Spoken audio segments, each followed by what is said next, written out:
नमस्कार दोस्तों, रेल विहीन पश्चिम निमाड़ इलाके में रेल गाड़ी की सौगात दिलाने के लिए क्षेत्र के जनप्रतिनिधियों के साथ साथ स्थानीय ताप्ती नर्मदा रेल समिति भी काफ़ी लंबे समय से प्रयासरत है। इसके सदस्यों के द्वारा विभिन्न प्रयास किए गए, जिसमें कि धरना प्रदर्शन, आमरण अनशन जैसी गतिविधियां शामिल है। साथ ही क्षेत्र के लोगों को जागरूक करने के लिए इनके द्वारा अभियान सहित अन्य गतिविधियां भी ग्रामीण क्षेत्र में चलाई गई, जिसका नतीजा यह निकला कि पिछले वर्ष इस परियोजना का फाइनल लोकेशन सर्वे स्वीकृत हुआ था। बड़ोदरा डिवीजन पश्चिम रेलवे के द्वारा यह सर्वे वर्तमान में चल रहा है, जिसको पूरा करने की डेडलाइन अगस्त महीने में दी गई है। इस बीच एक चरण का सर्वे पूरा हो चुका है, दूसरे चरण के लिए तैयारियां की जा रही है।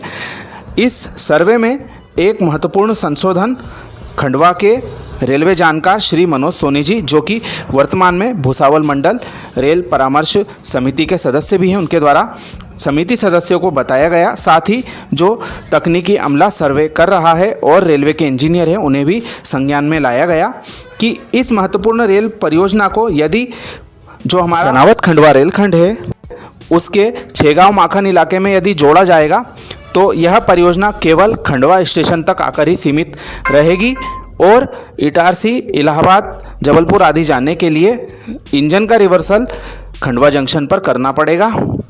ऐसे में इस परियोजना की अधिक उपयोगिता नहीं रह जाएगी और इसको आगे स्वीकृति में भी दिक्कत आ सकती है। इसी को देखकर एक महत्वपूर्ण सुझाव जो दिया गया है कि इस परियोजना को लिंक किए जाने का कार्य खंडवा स्टेशन में वह किया जाए। हमारा जो अलाइनमेंट जाता है आमला खुर्द की ओर, उसके पूर्व यह लिंक किया जाए भुसावल एंड की तरफ, तो निश्चित तौर पर जो हमारी अलीराजपुर, बड़वानी, खरगोन से रेलवे लाइन भविष्य में आएगी वह सीधे इटारसी, जबलपुर, प्रयागराज भी जा सकेगी और इससे बड़ोदरा से प्रयागराज की दूरी भी निश्चित तौर पर करीब 200-250 किलोमीटर के आसपास कम हो जाएगी। जैसा कि हम खंडवा के बारे में सुन रहे हैं कि इस परियोजना के बनने से कितना फ़ायदा होगा और पश्चिम निमाड़ तो निश्चित तौर पर इससे लाभान्वित होगा। क्षेत्र के लोग जो वर्तमान में सड़क मार्ग पर डिपेंड है, महंगा किराया बसों में और विभिन्न सड़क परिवहन के साधनों में देते हैं, उन्हें काफ़ी इससे राहत मिल सकती है यदि यह परियोजना अमल में आ जाए। इसी को देखते हुए समिति के सदस्य विभिन्न भ्रमण कर रहे हैं। खंडवा स्टेशन का भी उनके द्वारा पिछले दिनों दौरा किया गया, जिसमें रेलवे अधिकारियों के साथ उक्त अलाइनमेंट परिवर्तन के बारे में चर्चा हुई है। तो रेलवे जो संशोधित अलाइनमेंट है उसकी ओर विचार कर रहा है ताकि इस परियोजना का भविष्य में फ़ायदा मिल सके। आगे आप सुनेंगे रेलवे अधिकारी के द्वारा अलाइनमेंट के बारे में जानकारी देते हुए। अलीराजपुर का एक पहले ये समझ लीजिए, ये तो आपका मेन हो गई है, इसकी मेन लाइन ये हो गया आपका भुसावल है, ये हो गया आपका। अब ये यहाँ से समझ की आ रही है, ये हो गया ये यहाँ से। ठीक है, मैं आपके साथ जाऊँगा फिलहाल ये बाइक ये हो गया MT एयरपोर्ट।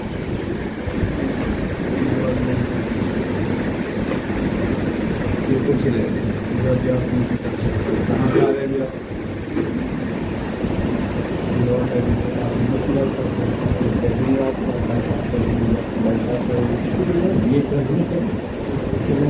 हमारा जो खंडवा के लिए खंडवा के लिए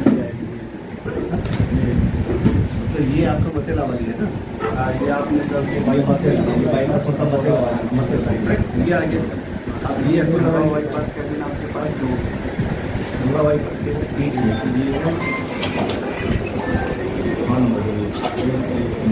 के लिए आपको मोटेला स्टेशन है। हाँ, बाईपास कर देना आपको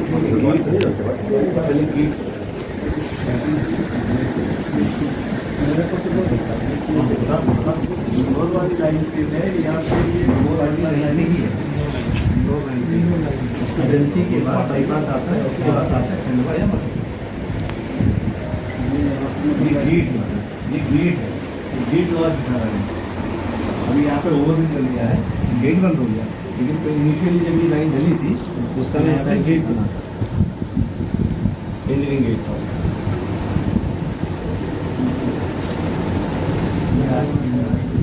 आगे बढ़ते हैं ये बताया है कि ये होगा अपना ये आपकी मतलब तो दोस्तों यहाँ पर स्पष्ट है कि इस परियोजना का भविष्य में काफ़ी फ़ायदा पश्चिमी निमाड़ इलाके के साथ साथ गुजरात और मध्य प्रदेश को मिलने वाला है। एक वैकल्पिक मार्ग इससे उपलब्ध तो होगा ही और भविष्य में आपातकाल की स्थिति में यहाँ से जो लंबी दूरी की रास्ते से ट्रेनों को डाइवर्ट किया जाता है उसमें भी फ़ायदा मिल सकता है और हमारे पश्चिम निमाड़ इलाके में रोजगार और उद्योग धंधों के लिए भी अवसर मिलेंगे। साथ ही लोगों को सस्ता आवागमन का साधन मिलेगा।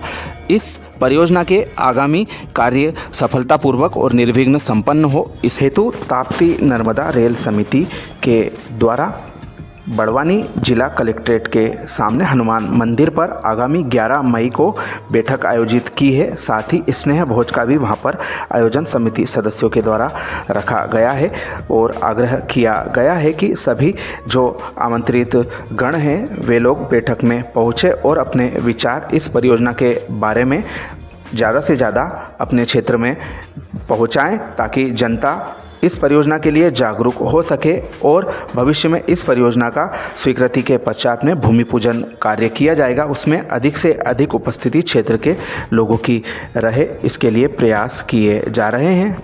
इस परियोजना की उपयोगिता के बारे में हम समय समय पर आप सभी को जानकारी देते रहते हैं, तो निश्चित तौर पर यह परियोजना बनने से काफ़ी फ़ायदा क्षेत्रवासियों को प्राप्त होगा। वहीं जैसा कि हमने बताया कि एक वैकल्पिक मार्ग उपलब्ध हो जाएगा। वर्तमान में जो रेल मार्ग हैं उन पर काफ़ी यातायात का दबाव देखा जा रहा है। ऐसे में प्रयागराज जाने के लिए इसके साथ साथ हमारे यूपी, बिहार आदि के लिए भी काफ़ी एक अच्छा रास्ता इस मार्ग के माध्यम से प्राप्त हो सकता है।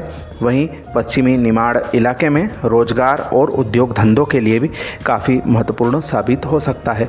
अभी जो सर्वे किया जा रहा है यह पूरा होने के बाद में डीपीआर बनाकर रेलवे बोर्ड के पास भेजी जाएगी और उस डीपीआर को तैयार करके अंतिम रूप उसको दिया जाएगा और सीसीईए आयोग यानी कि जो आर्थिक मामलों की सलाहकार समिति है जिसकी अध्यक्षता हमारे प्रधानमंत्री करते हैं वहां पर भेजा जाएगा और अंतिम अनुमोदन इस परियोजना को प्राप्त होगा।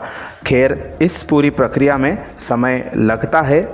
उम्मीद कर सकते हैं कि इस परियोजना को प्रायोरिटी बेस पर जो केंद्र सरकार ले और जल्द से जल्द इसका निर्माण कार्य सुनिश्चित करे ताकि इस रेल विहीन इलाके जहां पर केवल रेल लाइन का उल्लेख अपने भाषणों में नेता विभिन्न चुनावों के वक्त करते हैं, यह परियोजना की सौगात प्राप्त हो सके और जल्द से जल्द प्राप्त हो सके, इसके बारे में प्रयास करने चाहिए और संयुक्त प्रयासों से ही सफलता इस परियोजना को आकार लेते हुए हम सभी देख पाएंगे, ऐसी उम्मीद की जा रही है। तो दोस्तों यह जानकारी आपको कैसी लगी कृपया कमेंट करके ज़रूर बताएं। अपने मित्रों के साथ महत्वपूर्ण जानकारी साझा ज़रूर करें। आप सभी का धन्यवाद।